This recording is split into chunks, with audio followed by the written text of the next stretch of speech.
Hello everyone, welcome to mobile bus. আজকে আমি কথা বলবো টেকনোর সদ্য লঞ্চ হওয়া নতুন একটি স্মার্টফোন টেকনো ক্যামন 30 এই স্মার্টফোনটি নিয়ে।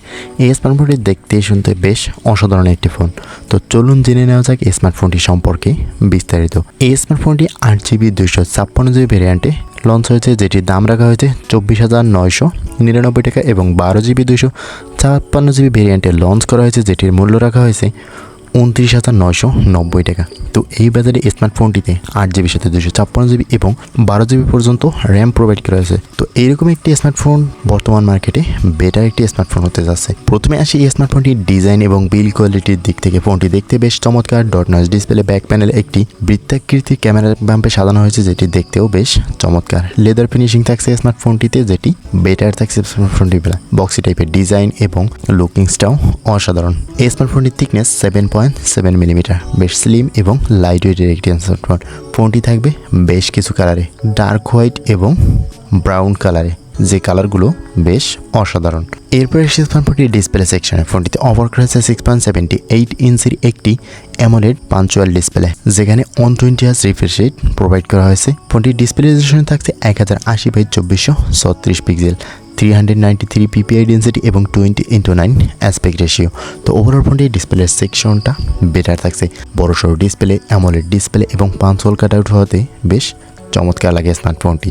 120Hz রিফ্রেশ রেট আপনাকে বেটার স্মুথনেস দেবে এই স্মার্টফোনটি ইউজিং, এবং স্মার্টফোনটি গেমিং এবং সকল ধরনের কাজের ক্ষেত্রে বেটার।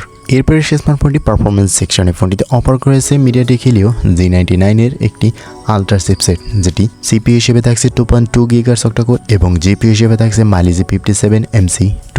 ফোনটি রান করবে iOS 14 এর সাথে Android 14। ফোনটি তো দুইটি ভ্যারিয়েন্টেই থাকছে, 8GB 256GB এবং 12GB 256GB।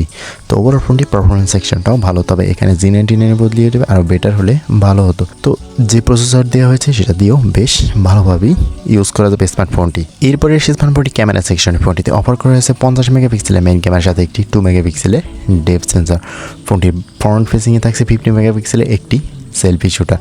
উভয় ক্যামেরা দিয়ে 1080p 30fps রেজলিউশনে ভিডিও রেকর্ড করা যাবে। মোটামুটি ছবি তোলার ক্ষেত্রে বেটার, বাজেট অনুযায়ী চলনসই মোটামুটি ভালো ছবি পাওয়া যাবে স্মার্টফোনটি দিয়ে। চালিয়ে নেওয়ার মতন বেশ ভালো ছবি থাকছে স্মার্টফোনটিতে, এবং ভিডিও রেকর্ডের ক্ষেত্রে স্মার্টফোনটি দিয়ে বা শক্ত হাতে ভিডিও করলে মোটামুটি ভালো ছবি পাওয়া যাবে। এরপরে স্মার্টফোনটি পাওয়ার সেকশনে ফোনটিতে অফার করা হয়েছে 5000 mAh এর ব্যাটারি এবং 70 ওয়াটের ফাস্ট চার্জার। বাজেট অনুযায়ী চার্জিং ওয়াটটাও বেটার, এবং 5000 mAh সেলিম ফোন হওয়াতে বেটার থাকছে। তো ওভারঅল এখানেও ব্যাটারি সেকশনটা বেটার বলা যায়। স্মার্টফোনটিতে সিকিউরিটি হিসেবে থাকবে আন্ডার ডিসপ্লে ফিঙ্গারপ্রিন্ট, যেটা চমৎকার একটি offer. Speaker, Bluetooth, wifi, NFC সব কিছুই ঠিকঠাক থাকছে। তো এই বাজারে এই স্মার্টফোনটি আমার কাছে যথেষ্ট ভালো লেগেছে। আপনার কাছে কেমন হতে পারে অবশ্যই কমেন্ট করে জানাবেন। আজকের ভিডিওটি এই পর্যন্তই, কথা হবে নেক্সট কোনো ভিডিওতে। ততক্ষণ পর্যন্ত ভালো থাকবেন, সুস্থ থাকবেন। আল্লাহ হাফেজ।